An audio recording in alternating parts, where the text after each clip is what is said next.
Hi, I'm Karen Cino, and I'm here today with Sandy Sullivan, Jean Joachim, Catherine Greenfetter, and Carolyn Gibbs. Today we're going to talk about Secret Cravings Publishing. Secret Cravings is a family-oriented publisher. They publish in various lengths and genres. They also publish in ebook and paperback format. This year they're getting ready to celebrate their 3rd anniversary. My experience with Secret Cravings Publishing has been phenomenal. They have opened many doors for me. My writing has improved, and I am very proud to be a part of the Secret Cravings family. So today we're going to start with Sandy Sullivan, and she's going to talk a little bit about Secret Cravings. Sandy, how you doing today? I'm good. How are you? I'm good, thanks. Why don't you tell us a little bit about Secret Cravings Publishing, when it started and what, made you want to start a publishing company? Secret Cravings Publishing was established in January of 2011, is when we opened our doors. And being an author myself, I decided to start the company simply because I didn't like the way I was being treated by the other publishing houses that I was with. You didn't have a lot of input in your cover art. You didn't have a lot of input. You didn't know who your editor was. Sometimes you couldn't talk directly to your editor. You had to go through an administrative assistant, things like that. So I started the company simply because I wanted to change the way the publishing was being done from what I saw. So I started the company to treat the authors like I wanted to be treated. So that's the main reason why I started the company. Okay. And being an author, Secret Cravings actually gives us monthly. Royalty statements. Thank you. Monthly royalty statements, and they keep us abreast of everything that is going on at the publishing company. So Sandy, as a publisher, what exactly are you looking for?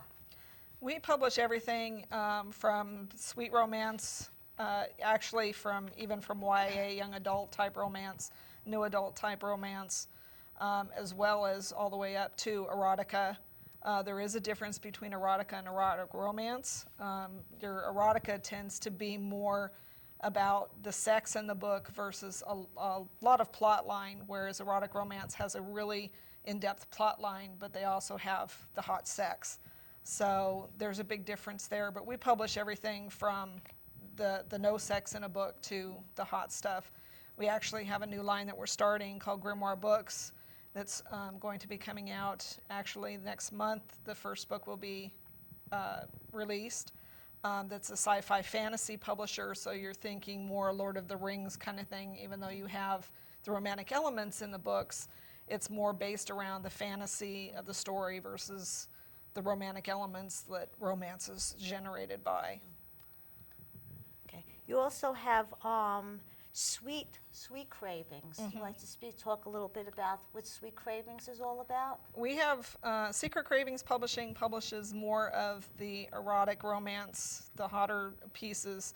Sweet Cravings publishes mostly the YA, the new adult, and the sweet romance where there's behind the closed doors kind of sexual situations. They can have a lot of sexual tension in the books, but not necessarily the in-your-face kind of sexual scenes is what Sweet Cravings usually publishes. Okay. What is your pet peeve? Probably for me, the biggest pet peeve is it drives me crazy when I'm writing to have a lot of noise around me. I tend to want to be more in the quiet, especially if I'm really writing a sex scene. Most of the other story doesn't bother me so much to have the noise, but my biggest pet peeve is I like to have the quiet. And how about as a publisher? Do you have any kind of pet peeves? Probably getting submissions where they're not reading the submission guidelines that are on the website. We only publish books from 5,000 words up, and sometimes we'll get books that are, or it's more like an article rather than a book. We had one the other day that somebody sent in that was 500 words. So that's probably my biggest pet peeve is people not reading the submission guidelines and following what they're supposed to be doing before they send the book in. Right. Okay, what makes Secret Craving stand out from the rest of the publishers? I think the biggest thing is the way we treat the authors. It's very much, like I said, the way I want to be treated is how I make sure my staff treats the authors. It's communication is huge for me. It's the biggest thing is if you get an email sent in, even if the publisher is saying that I got it, that's, to me that's courtesy. So it's the biggest thing is treating the authors the way I want to be treated as a person rather than just no communication. You don't know who your editor is. You don't have any idea what your cover art is. They just send you a cover art and say, here it is. And you're like, what? I don't like this. And they don't care. So that's the biggest difference between us and the other guys that I can see. And speaking for myself, and I'm sure all the ladies will agree, is whenever we do have a question, if it's regarding our manuscript or a submission, we usually get a response within anywhere from 24 to 48 hours, sometimes within a half hour. Yeah. That's my biggest thing with the staff is to make sure you're acknowledging, even if you don't know the answer right away, at least acknowledge that you got it, because emails get lost every day. So you don't know if the email even got there or not. Right. Okay. What is your advice to authors to help promote and to increase their sales? To me, the biggest thing is make sure you talk to your readers like a real person. They want to know there's actually somebody behind that name. And if you're on Facebook and Twitter and those kind of things, if they ask you a question, make sure you answer it. Talk to the people that are on these social media. That's what they want. If they just email you and say, oh my God, I loved your book, acknowledge that. Don't just sit back and say, well, they're just another reader. They're not just another reader, they're a real person. And they want to have that connection with you. And they want to know that you're a real person. They want to make sure that you're not just somebody sitting behind your computer and typing away. Right, that's why whenever if someone does contact me, and when I do use social media, I do more than just trying to publicize myself. I like to, show more of a personal side. Your kids, the cats, little things about yourself, so the reader gets to know you more.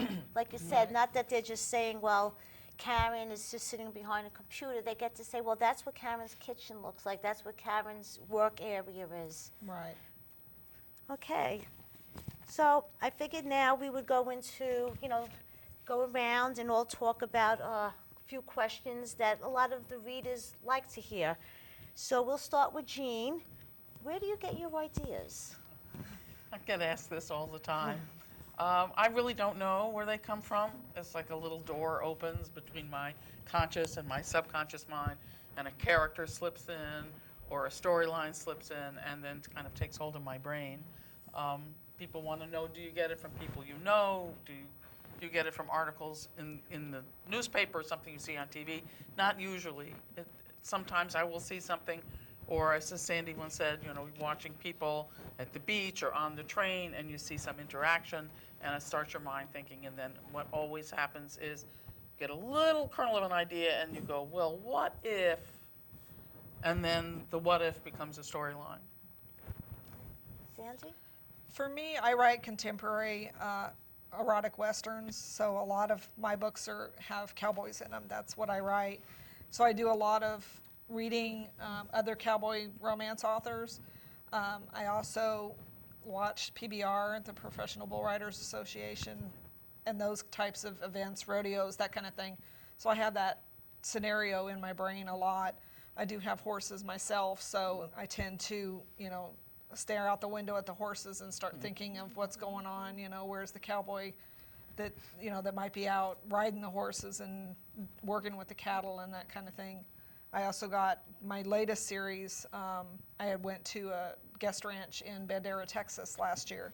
So that's kind of where this new series is based around, is Bandera. So.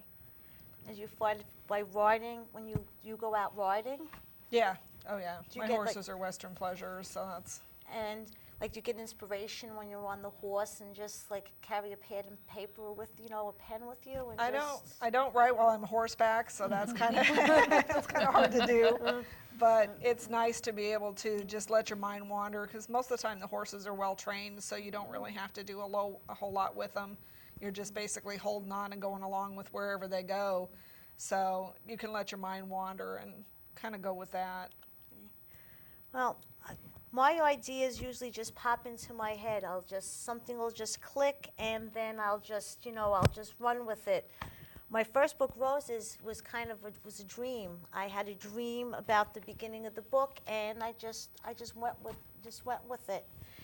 And a lot of my ideas I get, my books take place on Staten Island, so a lot of ideas I get is while I'm out walking at the beach, at the boardwalk, and you start with just a little smidgen of an idea, and then you just take off and you just run with it, and see where it brings you.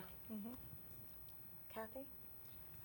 I think that some of the ideas just come from experience, having lived and been to different places in the country. And, I wrote Sacred Fires based on my experience when I was in Mexico many years ago. And I was very interested in Aztec culture. And, I knew people that were involved with journalism. And so I would, interview and find out information. So I did a lot of research that way. But as I got into the book, more ideas came to me. So sometimes one idea leads to another. And The Angels Among Us, my more recent book, I was inspired by my love for angels and interest in angels, and just going to New York City to see the museum. And seeing the Christmas tree inspired me, looking at all the angels, and I said I want to write a story with angels. So that's how I got the idea. Carolyn? I get my ideas from a lot of different places, life experience, like Kathy was just saying. And one of the things also is that my latest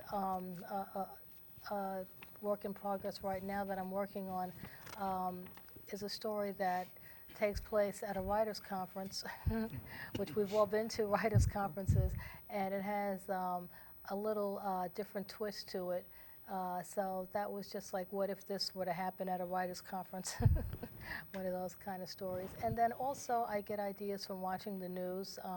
My other story that was published, Love in the Economy, which is a novella, I got that idea by seeing a news story about people that were going through financial difficulties and that were divorcing, but then they couldn't live apart separately because they couldn't afford to financially, so they had to remain in their home together. So that's where I got that idea from.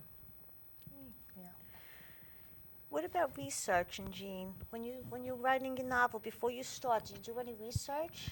I have done a lot of research on settings. My Now and Forever series, which was 3 books, all take place in a small college town, and it happens to be a college town where one of my children went to school. So I spent as much time there when I was dropping him off and picking him up, walking around the town, getting a feel for the town, getting a feel for the college.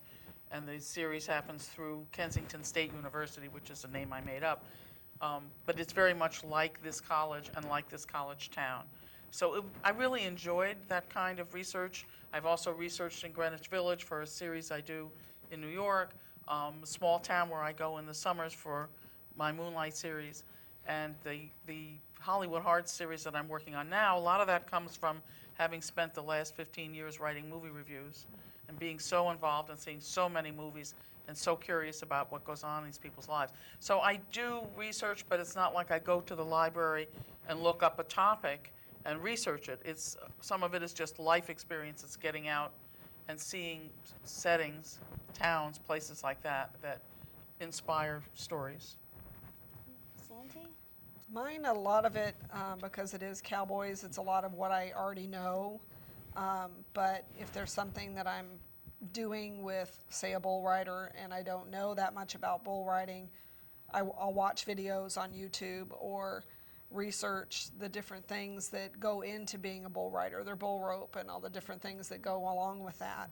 So there is a lot of research involved, but it's situational research as you're coming to a part in the book that you're writing, and it's like, oh, wait a minute, I don't know what I need to know, so I have to go find the information I need. So it just kind of depends on the situation.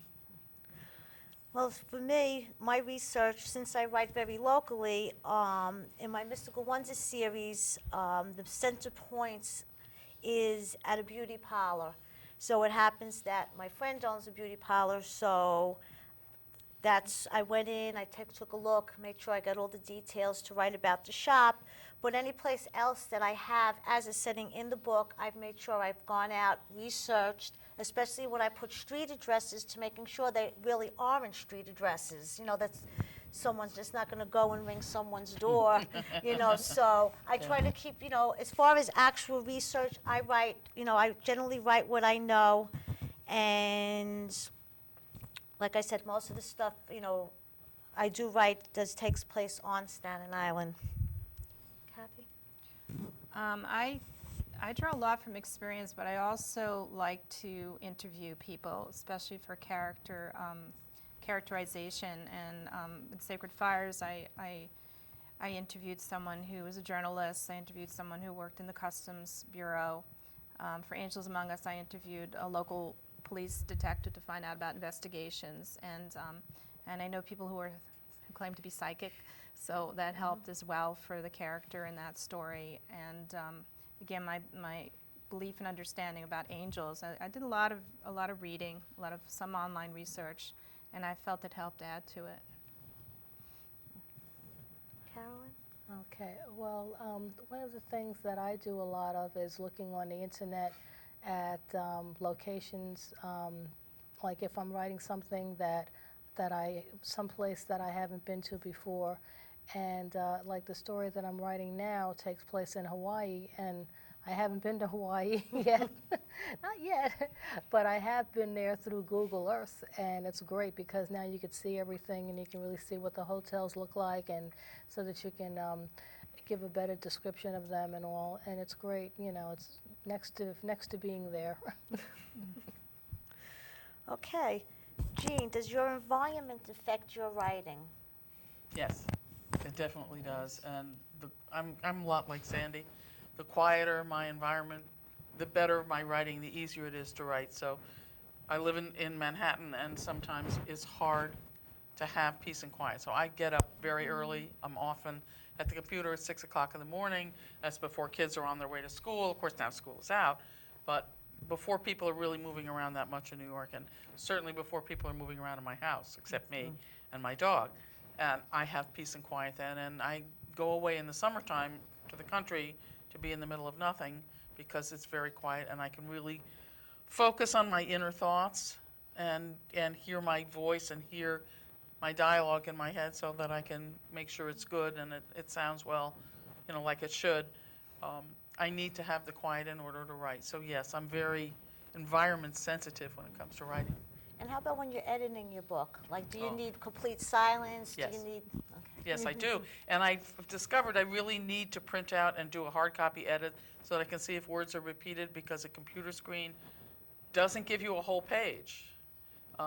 What it gives you is what it gives you, but when you have a whole page in front of you, and maybe it's from years of writing all kinds of nonfiction work, I can see the repeated words leap out at me from a written page where they don't always from a computer screen.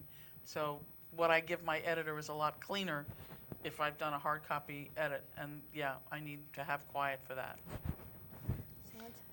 For me, like I said, especially if I'm writing a sex scene, it needs to be quiet because I have to play that scene over in my head as I'm writing it to make sure that I've got the different characters and whoever's point of view I'm writing in at that point in time, what's going on in their head. It's one thing that writers have to put up with is people thinking that we're a little strange because we have people talking in our heads. And so I have to have quiet for that, but if it's an action scene, I tend to listen to a little bit of country music, and that kind of thing keeps me on task with an action scene. But the sex scenes, I definitely need quiet. Editing, it doesn't bother me to have noise. That doesn't it doesn't affect me at all as far as editing is concerned, because I'm just kind of reading through them and going through it like that. See, for me, complete silence when I'm creating, I guess I'm so used to having, the kids and the noise that if it's complete silence, I can't work. I work. Last Saturday, the kids were home. I was home by myself, so I says, "Oh, right, great. I'm going to really sit down. I'm going to write I'll crank out 5,000 words," and there was silence in the house, and I just couldn't sit down because it was just too quiet. I guess I'm just so used to it. But as far as the editing goes, I have to, be someplace by myself, no interruptions, no cell phones. I generally like to sit at the beach and do my editing because I don't know anybody there. When I go someplace where I know everybody, you get interrupted. You get interrupted too many times. Yeah. Kathy? I definitely like to work with music as background. Usually it's like classical or light jazz. But then I also sometimes use music to help put me into the story. For instance, when I was writing Sacred Fires, I would play a little bit of Spanish guitar music because that was the locale. It's taking place in Acapulco, and I wanted just a feel for it. And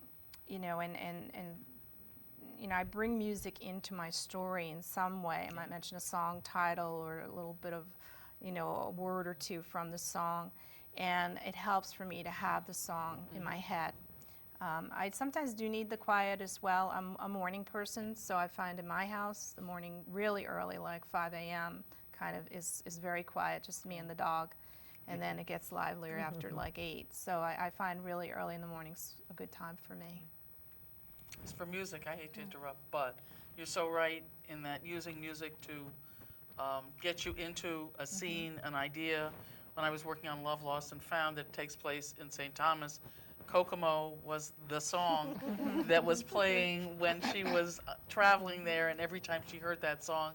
So I was playing it to the point where my family just wanted me to shut it off already. But every time I needed to get back in my story, all I had to do was put that on the computer, and wow, I was like right back in the scene again. So yeah, music can play a really important part, I think, in I writing. think it does help. Carolyn? Yes, I agree too. Yeah, I do like to use music sometimes to put me in the mood, but once I get really into the writing, especially doing dialogue, I can't really listen to words because then it kind of, mixes me up or whatever. But I just liked it like instrumental, quiet, meditative type of music, a little bit in the background sometimes, and. I really can't write in like people sometimes go to coffee shops and they like that atmosphere, but to me it's a little too distracting. I just like to stay home and, quietly be alone. As much as I love music, I find the music a little distracting because you get a good song and then the next thing you know, you're not sitting anymore, now you're up dancing around. And singing along. Yeah. No Or matter just singing the song. Yeah, it's- exactly. no matter what genre the song is in, if it's disco or it's rock, it's like you're just up there and you're moving around, and then another procrastination on the manuscripts. Yeah, that's true. So, Jean, what genre do you write in, and why did you choose the genre? Do you multi-genre or you just stick? Well, right now I'm writing contemporary romance. That genre kind of came to me because the characters came to me and they're today. I find it a little more of a challenge to write today. I'm not building my own world, I'm dealing with the real world the way it is today. So there are a lot of restrictions there, the things that I have to deal with to make it realistic with the way it is. And I think that challenges my writing by making me be specific. And if I want them to have, blue hair or 3 feet, they can't have that in today's world. I mean, you can have blue hair, but my characters usually don't. That would be like paranormal. And I find that restriction, that it's a challenge, helps me to tighten up my storyline and tighten up my details and my settings and everything, because I'm very interested in making it a believable story so that you can feel the characters' emotions, you can identify with them. And I would at some point like to move on, maybe try historical, because there are many periods in history that I find really fascinating, and I'm a huge fan of Jane Austen. But right now, I'm doing contemporary, and I really love it. And when I run out of contemporary stories, I guess I will look for another genre. I am considering trying cowboy stories. A little influence here from Sandy. We've talked about a small series of cowboys and city girls, but that's still in the planning stage and still yet to come. I have to run out of the stories that are in my head now, and then I will do those. Sandy? Well, most of what I write is contemporary westerns. I do have a couple historical westerns that I've written as well. To me, that's part of who I am, so that's why it's comfortable for me to write those kind of stories. I don't have to do a lot of research on them, so that makes it a little easier. With being the publisher and running the company and trying to write at the same time, it's very difficult to find that time, so it's just comfortable for me to write in that genre since I already know it. I have written a couple that had some male influence in the books. My Montana Cowboys series, the fourth book actually, is a male-female situation, whereas the different books have different pairings, so to speak. So it just depends on what the characters tell me is going on. That one kind of came out of the blue, so. But it was still contemporary Western. The one character is a bull rider, and the other gentleman is also used to ride horses and stuff when he was working on her father's ranch. So it was a little different to write the male perspective, but I thought it was really pertinent to that story, and it just kind of came out of nowhere. But The characters contemporary. took over. Oh, they do. They do all the time. Yeah, they definitely tell you where their story's going. I'm that type of a writer where if the characters aren't talking to me, I'm not writing. So I'm not a plotter at all. I think the biggest plot I have right now is the new series that I've got that just started a couple of weeks ago called Cowboy Dreamin'. That one's 9 brothers out of a ranch in Bandera, Texas. And that one I have all the names and the names of the female characters and the characteristics of the different brothers, but I still don't have the idea of what each story is what their conflict's going to be, and exactly what's going to happen to them to keep them apart before they can get back together and that kind of thing. So that's kind of where I come from with my genres. Well, I write contemporary romances. I try to have them deal with the real world, with real situations. The book I'm writing on now, it deals with a heart attack, a husband who has a heart attack, impotence, another character's possessiveness. So I try to get it as much to the real issues that women can relate to that are going on. And what I'm writing now is going to actually take place during Hurricane Sandy. Oh, cool. So that's going to be the 4th book of the series, because a lot of people I know were affected, lost their houses, and it's kind of a collaboration of stories that I've actually heard from people who were hanging off of roofs and were stuck in attics. So I try to incorporate that, into my book, because I like, real world, when people are reading, like, wow, I experienced that. So that's why I like, but down the road, I probably would like to try something a little different, maybe historical, taking place in the 1920s, New York 1920s. So, Kathy?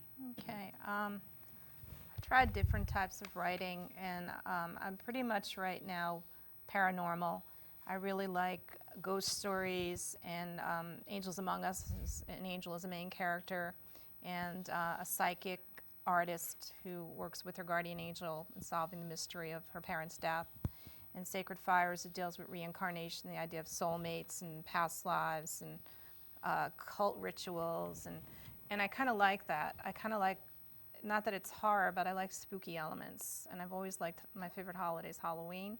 So I like to bring in that kind of element.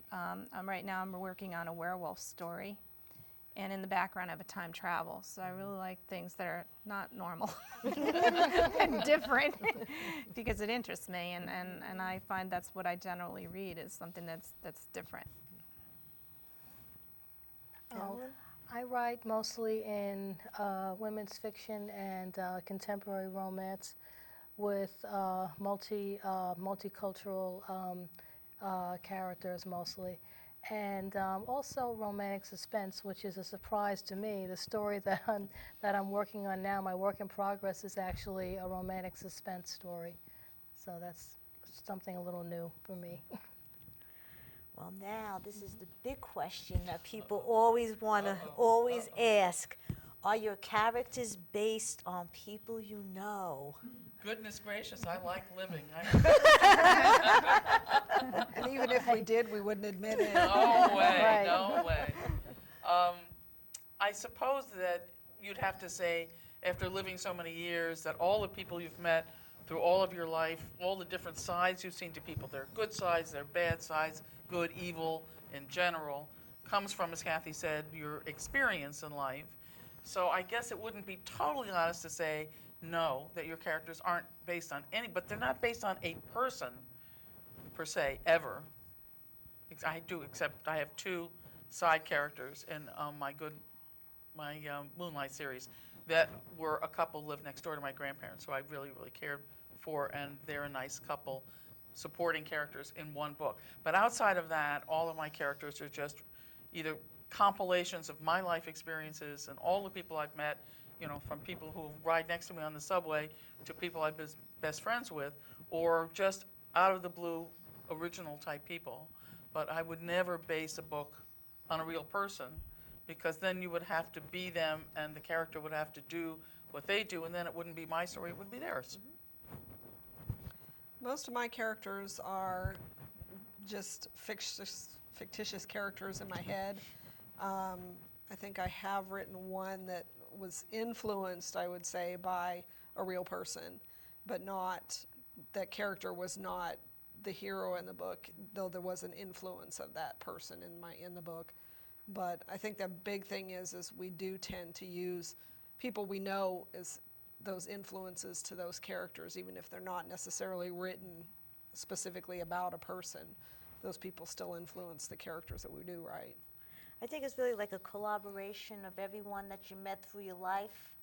And it's like Yeah. a piece of this, a piece of that. When you're making the hero, it's almost like you're making the perfect person, taking one trait from one person, one trait from the What other you would one. like them to be. Yes. What you would want them to Right, be. and like Sandy said, it's you know, you're starting with one thing, and it's just fiction. Yeah. Right. Because even if you did use someone that you knew, you know, when you're writing, your mind just takes you in a different place. Right, exactly. Exactly. It's interesting, when I wrote Angels Among Us, I have a character who's Irish, and I'm part Irish, and she thought it was based on her. a friend of mine said, "That's me," and I said, "No," you know. But you know, people will sometimes find themselves in your books, and that's why there's that little disclaimer that this is fiction. Right. And I say, you know, I think I draw on real life. I get influenced by the news, by the media, by the movies, by people Right. I meet. I work with young people. Sometimes that influences thoughts that I have about when I'm making characters who are like in their 20s, for instance, or teenagers. That will definitely come in, but I'm not basing it on any one individual. And I don't know any werewolves, but I can imagine what my werewolf is going to be: very sexy looking werewolf, and a very, really great person with an affliction that hopefully will get cured before the end of the story. But you know, it's paranormal, so it's not the norm, yet it has a lot of the normal features of real life.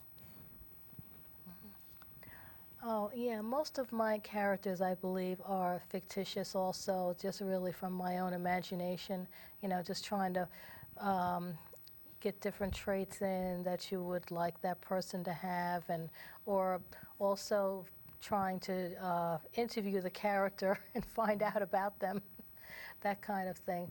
I do have other ideas, though, that I would like to write about like past jobs I've had, but I won't use those particular people in them. You know, I'll just change things around and, you know, make sure that they're hidden.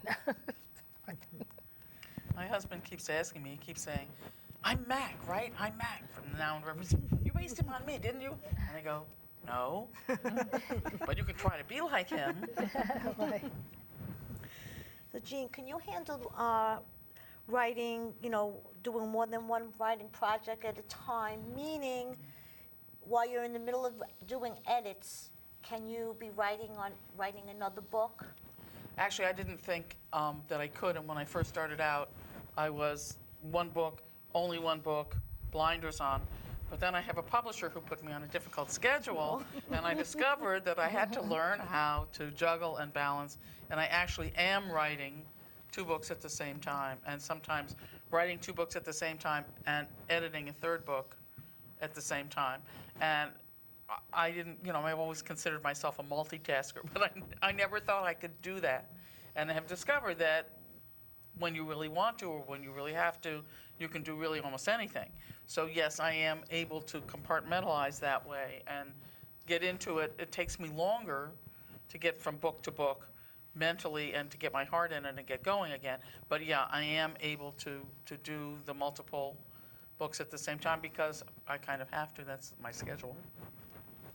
For me, if I'm editing a book, I can be writing on another book, but I can't be writing on multiple projects at the same time. I'm very focused on what's going on with a specific book and try and stay in those characters' heads, and I don't want to start mixing up the stories. So not to say that I don't have 7 or 8 other works in progress that are on my computer as well, because sometimes you'll get a story idea and all of a sudden it's like you've got to get down that first scene, otherwise you're going to lose it. And you don't want to lose those story ideas. That's why I do have 7 or 8 pieces going in various stages of progression. But if I'm writing on a specific book, I try and stay in that book. But edits are a whole different scenario, so I can do edits and write at the same time, but I can't do 2 different books at the same time. That would drive me crazy. Right, neither can I. I can't do 2 different writing projects at the same time, but I can be editing one project and writing a different project. I don't have a problem with that, Yeah. because otherwise the characters start getting mixed up. Right. You're having one character from one book and you're putting it in the one you're editing, which I have done. All of a sudden your character's name changes. Yes. Yes. So that's the good thing about when you're writing series. Right, So you're right, kind right. of staying with the same But you characters. do Tuesday Tales, which is a completely separate story, Yes, while you're writing your book. right. Yeah, but Right? those are short pieces. short. Right, but every week there's a new piece, and that short piece is becoming 2 pieces, 3 pieces, 7 pieces, 10 pieces, almost a book unto itself. Right, right. Like, Pia But it's, story. yeah, it's small. Well, it's small, right, exactly. And I have no, I'm not taking notes as I'm going along on that. It's just like, as I'm going, it's like, usually I outline. So with that, there's no outline on Tuesday Tales. I'm just running with it. Just running with Right. the Tuesday Tales. Yeah, that's a like great story, though. the series I have going right now. I have to be very careful because it's 9 brothers, and all of their names start with J. So I have to make sure I'm not mixing up the brothers here. Why did you do that to I don't yourself? know. That's crazy. I find it I find it easier to work on one book at a time, as you said, with the creative process when I'm just like creating the story, but I can create and then edit a different book. I've done that. Sometimes I find my dilemma is it's like, which one do I want to work on? Sometimes I feel like a certain story is calling to me, and then I put the other one on the side. I also work with a critique group, which kind of keeps me, on task as far as like every month we meet, so I have to have something to, and that kind of like, and they're funny because they'll get hooked on something I'm writing, and then I'll start something new, and it's like, well, what happened to that other, and I'm like, well, that's like on the back burner for, so I kind of have to focus and say, what is really the story that is calling to me?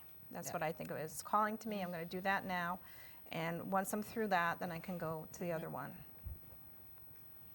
Yeah, I think I like to work on one story at a time, pretty much. However, though, there comes a time in the story where you kind of run out of steam, where you kind of slow down and you need to take a little break. And sometimes I think during that time, I like to pick up on another idea that I have that I want to get down, or maybe look in my computer. Like Sandy, I also have several different works in progress in different stages, and oh, let's see what's happening with these characters. Let me write a little bit here, and that kind of breaks it up and lets me look at my other work back at with fresh eyes again, and that always helps. Another question I kind of find, funny is when people will come up to me and say, when did you know you want to be a writer? When did you start? Did you go to school to learn to be a writer? Did you just want to do it? So, Jean. I always thought that writers were, the best thing. Some people looked up to doctors when they were little kids. I always thought that being a writer was the greatest thing in the whole world, and I was a huge reader right from when I was very young. But it wasn't until I hit 9th grade that I thought I might have an opportunity to do that, and I did something I really never done before. I had to write a book report on a book of short stories, and I couldn't find one. So I made one up, and I wrote a book report on a book that didn't exist, and I invented the stories that went with it. And of course, being at the time very honest person that I was, I handed in my book report and then spent a week dying, wondering what I was going to do when the teacher said, never heard of this book, can you bring it in? I'd like to see it. And I had an absolutely horrific week wondering how I was going to deal with covering up on this huge lie in my life. And then the day came when she handed back the book reports, and I was, of course, sweating bullets. B-, not bad. And that was it. And I said, oh, maybe I could really be a writer. And so that was the first time when I got an inkling that I had a possibility to be able to tell stories that were convincing enough. If I could convince my English teacher, maybe I could really be a writer. And from then on, it was something I've always wanted to do. And always have just been a writer, and I don't think I could ever give it up. For me, I wrote a play when I was in like 7th grade, 6th grade or something for our local kids to put on for our parents, and that's kind of where it started. But as a romance reader over the years, you look at these books and you go, oh, I could do that. I could write one of those. And it's not as easy as it sounds. My first book that I wrote was Texas Lady, and I wrote that in 2008 when I was in between jobs, and it was just like I had this reoccurring thing in my head, and it was like, okay, I got to get this down on paper, never thinking I would ever publish it. It just figured it would be something that, I wrote it all down and got it out, and it wasn't actually the first book that I had published. The first book that went to another publisher was Cowboy Love, and then I ended up sending them Texas Lady later on, in which they published as well. But at probably 2008 is when I really sat down and said, I could do this. I really could. For me, I would have to say, I was 14. I was a huge baseball fan, huge. And I said, let me write. That's when I just started writing. So back then, I'm a big Met fan, and I liked Bud Harrelson. And I says, I'm going to write the Bud Harrelson story. And it was like a romance. And I wrote it, in school, in the composition notebooks, and in the different color spiral notebooks. And I still have those notebooks. I want you to know I still have them. I can't throw that stuff out. I haven't seen that story yet, Karen. But that's when I knew. And then just to actually cement it was when my 12th grade teacher in high school came over to me when we had to do a short story. And she says to me, this is a great story. She says, you should consider, doing writing. And there's Miss Crum. I'll never forget it. Getting a compliment from her was like unbelievable, because she hated everything everyone ever, did or handed in. But to me, it was always in my heart, the writing. So, and after that, during college, I also wrote 2 other books, and on a regular manual typewriter, which I still have, and they're both baseball stories too. So I just kind of, it was just in me that I knew that's what I wanted to do. I think for me it definitely started at a young age, probably I'm thinking really young, like 3rd grade or something, writing a picture book.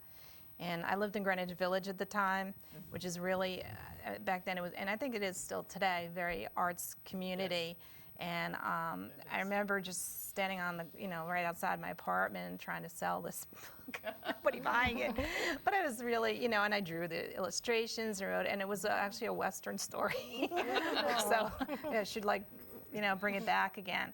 But that was the sort of the spark that I think was back then, my earliest. And I remember in 5th grade, when I went to school on Staten Island, and I had this wonderful teacher, Mrs. Seguin, who told the class at one point, because I was the last one handing in my composition, that maybe Catherine will be a writer. And I kind of But it stuck in my head somewhere. And later on, I know in high school, I started to get really interested and wrote a lot of poetry. I was a big fan of Edgar Allan Poe. I still am. And, kind of led, I guess, into the paranormal end. And in college, I wrote, and I worked in advertising for a while. So I always used my writing, and it was nonfiction, but in promotion and marketing and stuff. But where I really started my first book was, I live in New Jersey. It was commuting to Manhattan. I used to read all the time, and one day I said, why don't I write a book? And I had a little spiral notebook on the bus, and because it took an hour to commute back and forth, so I started writing back then, and I wrote a Western historical. So that's a long time ago, but that was my first experience, and it caught on. And I think to be a writer, you have to be a reader as well. I think that's really important. So I'm an avid reader, and that influenced my writing tremendously. Yeah. I think the earliest time that I remember wanting to be a writer was when I was a child, I guess, and I used to like to write fiction stories as well, like Kathy said, writing little picture book stories.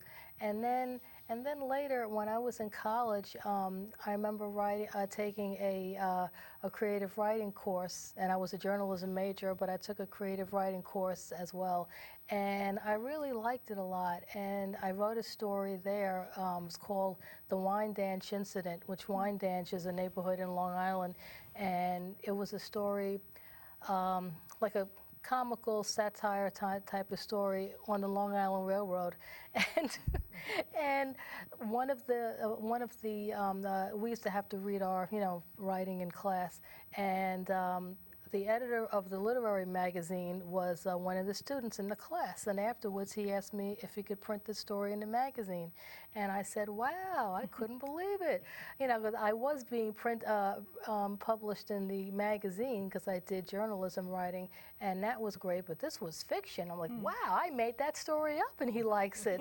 I'm like, wow, so I was really hooked, and I really enjoyed that. Even though I love journalism, I really liked making up everything. It was just more appealing.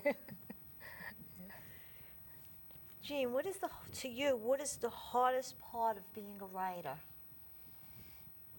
The hardest part of being the writer for me is trying to communicate to other people that just because I hear voices in my head doesn't mean I should be in Bellevue. It's trying to get that across to the rest of the world that writers are a little different, and that's not necessarily bad. I mean, if you like to read, or you like to watch TV, or you like to go to movies, these are all things created by writers. And that, yes, maybe writers have to be a little bit different in order to do that, but that's maybe not a bad thing, or all these areas of entertainment you wouldn't have if we didn't have writers. So I find that a little hard sometimes when people are judgmental about romance, but especially those who have not read any, and make judgments about, my writing, it's this, it's that, when they haven't read it. If somebody's read it and they want to make a statement, then I listen to that. I have more respect for that. So that's kind of the hardest part for me, is finding that writers are just not quite accepted in society in the same way as other people in other fields are. When I was in advertising, ooh, isn't that great? You're in advertising, everybody thinks that's wonderful and this and that, but you're a writer, you write romance? Oh, like there's something wrong with you. And that is, I guess, the hardest part of it. I love what I do. I work 7 days a week. I work harder than I've ever worked before, and I love it really a lot, and I would never give it up. I couldn't see myself doing anything else. And it's difficult for me that other people can't kind of just accept that and sort of go with it. There is a stigmatism Yes. for being a writer that you have to kind of get around.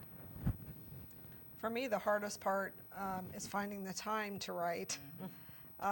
Running the company, basically what I try and do is run the company 5 days a week and do my writing on the weekends. Unfortunately, my husband's home on Sundays, and it makes it a little difficult to write because he's always coming in the room and he's not understanding. I've got to the point where it's like, if it's on the screen, dear, I'm writing. Leave me alone. But then he sees I'm on Facebook, and that kind of goes out the window. That's the hardest part for me, is finding the time. I mean, I'm home, you know, and my writing is full time, but there's just days where it's like there's There's just too not much enough going time. on. It's like, you know, life is getting in its way, and then I say to myself, well, if I had a full-time job, what would I call my boss and say? I'm not going to work, I Yeah. have issues. So that's really is the hardest thing for me, but like Jean, I couldn't see myself ever doing anything else but writing. Right. Writing is who I am and what makes me who I am today. And you find as being an author that you have to write. There's no way around it. Trying to find the time is difficult sometimes, but you have to write. Yeah, There's no otherwise way you're around miserable. it. You feel miserable when you Exactly. don't write. Right. Yeah. Guilty. Say, oh Yeah. my man, I didn't write today, and you just feel guilty. Yeah, definitely. Yeah, I would agree with everybody. I think time is, I work during the day as a teacher, but I try to make the time on the weekends and when I can during the week, but that's probably a challenge for me, is getting that time and then using the time productively, because I can Right. easily get into Facebook. Yeah. And We the find hours it real gone by. easy to procrastinate. Right. Yeah, I would also say that too. For me, the hardest part would be getting those hours in, you know, consistently and all. Because I'm also looking for full-time work, and you know, even though I am at home full-time right now, writing, it's still, you know, or I'm doing job searching as well as writing, so that takes me, you know, away from doing that. And I feel guilty when I'm not doing the writing, but then sometimes when I'm writing, I feel guilty for not doing the other. So I have that as well. But you do have to strike that balance, yeah. Well, we're all lucky because we are all published, and we all worked hard to get published to be exactly where we are today. You know, Jean, what is your advice to aspiring writers, people who have, you know, writers who are working hard, sending their stuff out, getting rejected? What is your advice to them? Never give up. If it's who you are and what you want to be, keep doing it. But read everything you can get your hands on. Not only in your genre, read about writing. Writer's Digest is a great magazine. That's a great place to start. There's articles all over the internet. Try to keep an open mind. If somebody at a publishing house is kind enough to give you some constructive criticism, don't just discard it, but listen and try to improve your writing based on that. But keep writing, keep trying, keep submitting, and don't give up. Yeah, the big thing is keep submitting, even though you get the rejection notices. Hopefully someone will give you some criticism as far as what is wrong with your book is the reason they're not accepting it. The biggest thing I can see that writers tend to do when they're writing their manuscripts is they're not starting with something that's going to grab the reader. They tend to information dump is what we call it at the very beginning. Right. Oh, I've got to get all this information out to the reader. No, really you need to start with action. I heard one editor say that she didn't like manuscripts that didn't start with dialogue. Dialogue is action, and the biggest thing is keeping the reader reading the book. You want them to keep turning the page. Right. And you need to treat the editor just like they're a reader. If they're not continuing to read it, they're not going to accept it. My advice would be, as Jean and Sandy is saying, just keep writing. I mean, most authors, I can speak for myself, I had already written 3 books before my first book was published. Because when I would send it out, I'd go down, I'd send it to publishers, I'd get rejections, and then I'd say, you know what, I'll start something new. And each time you're writing something, your work just keeps, you know, improving. You do some more research. I mean, with point of views, which is, you know, a lot of people have problems with point of views, show and tell. look up the information, take classes, join a local chapter of RWA, or someone that can help you. That's where you'll get the help that you need to get your manuscript in the best possible place, and and hope that someone will give you a chance to share your story. And there's nothing wrong with starting with small press publishers versus immediately trying to get your stuff into New York, into one of the big houses.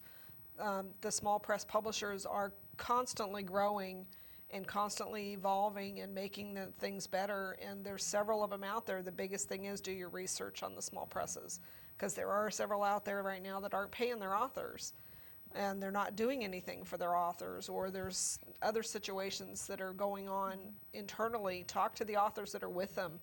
They're going to tell you whether they're paying on time. They're going to tell you what their editing staff is like. They're going to tell you what their cover art staff is like.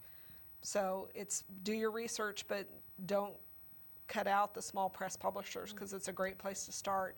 There's a lot of authors that start with small press, and now they've got contracts with Berkeley or Random House or something like that, because they've started out small and they've made a name. Just a quick shout out to Dawn Dominique, who is Secret Craving's cover artist. She is one of the best cover artists. She's Okay. excellent. She is. I agree with what everybody said. I think the important thing is to really keep writing and don't get discouraged, and find some writing groups, because it really helps too. Yeah, I would have to echo that also, and just say to keep writing and all, and also it's important to read in the genre that you want to write in, so that you can learn, how books are done and how stories are done. Like Sandy was saying, how you have to start with the action. I remember one time what I did. I was just like so much into, how am I going to do this? How do I do this? And you take a book that you really enjoyed reading, and then you just tear it apart. Get a notebook and say, this was the heroine's point of view, and now this chapter is John's point of view, and this one is that. And you just do that and see exactly what's in the story, how they're doing it. And once you do that, you'll be able to develop your craft. Ladies, this has been an absolute wonderful afternoon. It was so great chatting with everybody. Thank you very Thank much for you. having Thank us. you. Thank you. Thank Thank you. you. It's been great to be here.